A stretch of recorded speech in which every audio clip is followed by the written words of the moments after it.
Hi everyone, it's me, Tim. Today I want to talk about writing evil characters.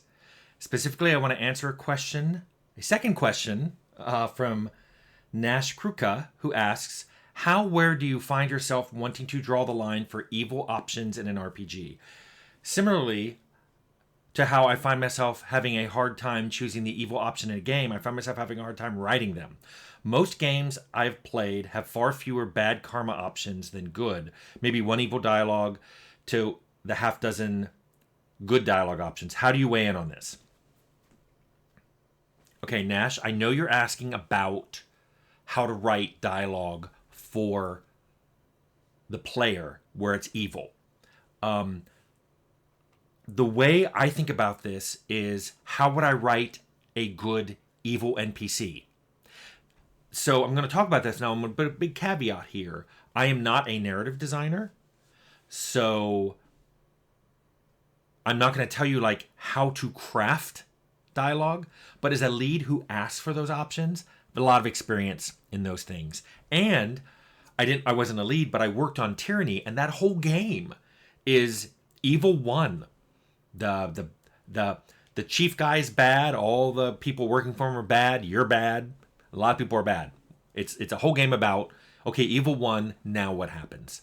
So that's a good game you might want to look at to see all kinds of evil NPCs and evil player character dialogue responses.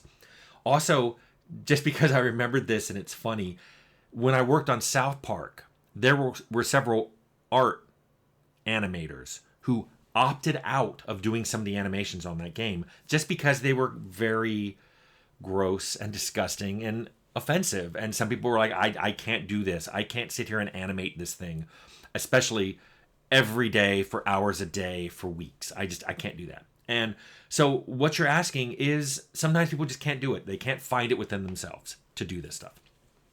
So I'm going to try to give you options of what you can do.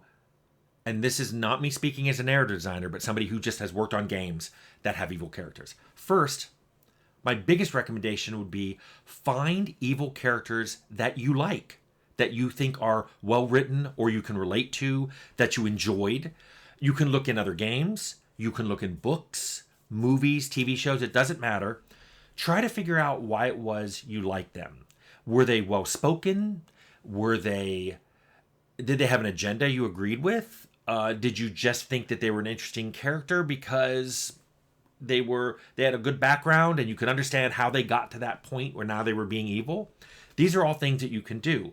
I will tell you what I personally get drawn to when I find characters that are evil. It's sort of like, I love it when the game provides me a way of thinking that an evil character isn't really evil. It's something else. I love it when an evil character explains what they're doing. Like, they just don't have a plan. They just don't monologue. I'm going to blow up the city. They actually say, I'm doing this because the alternative is worse. Or, I'm doing this because I have to. If I don't, something bad will happen to me. Something bad will happen to the city. Something bad will happen to you or my children or something. So you're more sympathetic about why they're doing it. And they've explained it to you. I love it when what they're doing makes sense. You can see, it's like, oh, I see what got you to this point, and I see what you're doing while evil. I see why you're doing it. It makes sense to me. Because you're writing dialogues in RPGs, you can go way beyond books and TV shows and movies, because you can ask questions of that evil character. You can say, wait, explain to me again why you're doing this, or why don't you do this other thing instead, or, well, couldn't we work together and instead do this? And even in some of my games, like in Temple, hey, can I join you? Because I really like what you're talking about here.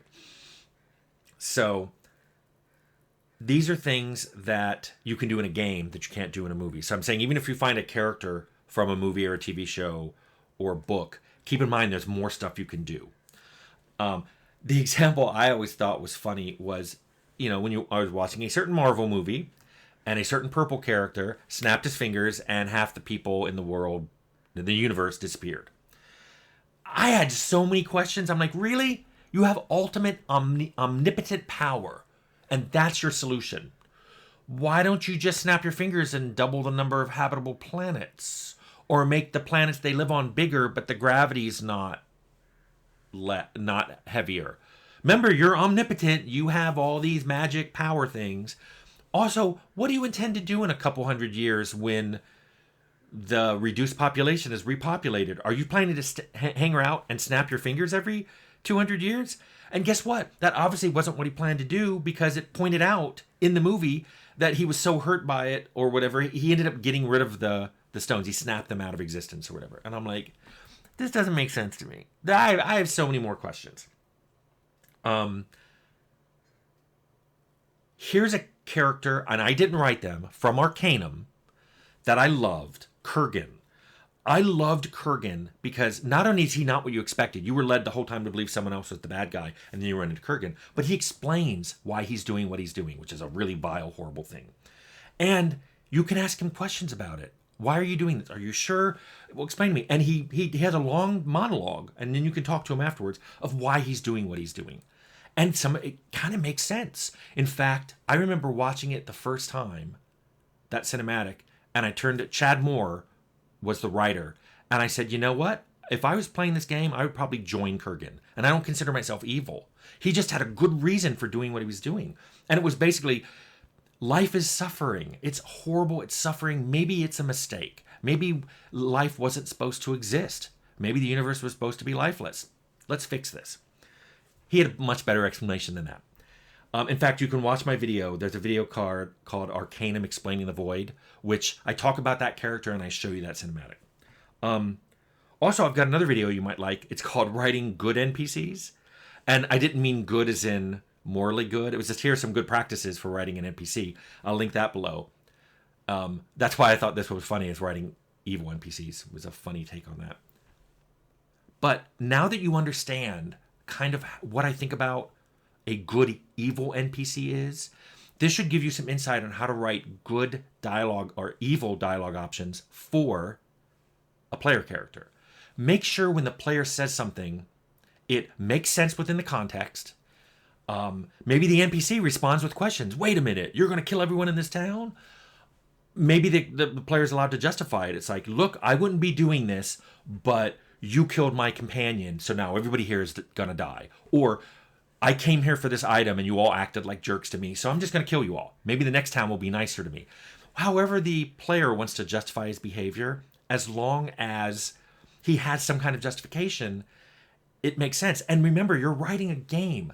Don't think linearly. You're not writing a movie script. You're not writing a book. The player can say something and the NPC can react and go, whoa, that's evil. And maybe the player can go, it's not evil. It's justified. Or it may be evil, but it's one wrong following another. You wronged me, now I'm wronging you. It's consequences, baby. So think about writing like that. Not what would I do in this situation, but this is a player who wants to do this thing. How would he possibly justify it? What could he possibly say? And some of it can just be, I'm not feeling it today. I'm not feeling good today. I'm wiping you out. Some players will choose that. Not saying you have to write it that way, but some players will choose it.